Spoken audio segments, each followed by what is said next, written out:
welcome to the Media Wrench podcast for January 23rd, 2012. Enter Media Wrench. Greetings everyone, let me be the first to thank you all for visiting Media Wrench. It humbles me that we've come to a point in the Occupy movement where we have never been more excited about the evolution of where independent media is going as we get off to a running start in 2012. Many of us at Media Wrench never had the luxury of having a waning thought about the Occupy movement, mainly because we're living it 24 hours a day, 7 days a week. There isn't a day that goes by that we not only think of our fellow renters, but also of fellow occupiers. When I meet with my colleagues, I'm being reminded on a daily basis about how much of an impact the movement has been on us because we've become such an integral part of Occupy Toronto. I always thought that for the most part, there's no real way for us to fully comprehend the extent of the impact that we as a media group have had on Occupy Toronto, and how it has affected our lives since the first day of the camp on October 15th, 2011. From the time we started Media Wrench, we realized that a single meeting could not determine the final 12 members. I must insist to you all that this was probably one of the most difficult decisions that we've ever had to task ourselves with. I can say for myself that there was a great deal of anxiety with choosing the group, but in the end, it eventually was made with consensus, and I personally don't see how else it could have been done at the time. There are many questions about who we are, what we do, and essentially what happened to the media team at Occupy Toronto. Media Wrench has a simple mantra.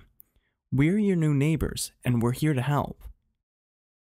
The start of Media Wrench comes with a great number of challenges. When we arrived at a consensus over our trusted network and the basics of putting together an organization, we found that there was a single important question for ourselves. Are we still a part of Occupy Toronto? This was another question that was difficult to answer for ourselves. Some of us decided that we wanted little to no affiliation with Occupy Toronto or what it has become today, whereas others had little choice but to maintain our relationships with those who are still working with Occupy Toronto, but wanted to put our efforts into an independent project that would least hinder the group's intent on covering the Occupy movement happening globally. I've also seen an evolution of the Occupy movement. I don't consider this Occupy Toronto 2.0. Instead, I consider the formation of Media Wrench the future of the worldwide Occupy movement manifested through a natural progression. People pluralize movements with their own town's encampment and what is going on in Wall Street.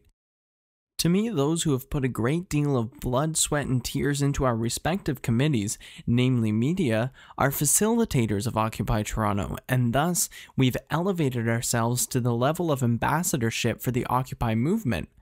As ambassadors, it's our own prerogative to bring out the message of people who want change, who want to see a real political challenge to the system that's in place in our country, not next month or next year, but now. All of us at Media Wrench have brought ourselves to the front lines of an information war, and for better or worse, we're in it for the long haul.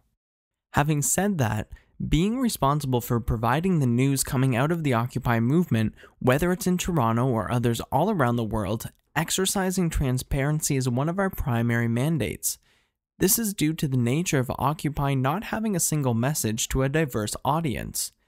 I will further reiterate and say that regardless of what perceptions others have about Media Wrench in any respect, we work in solidarity with the Occupy movement at large.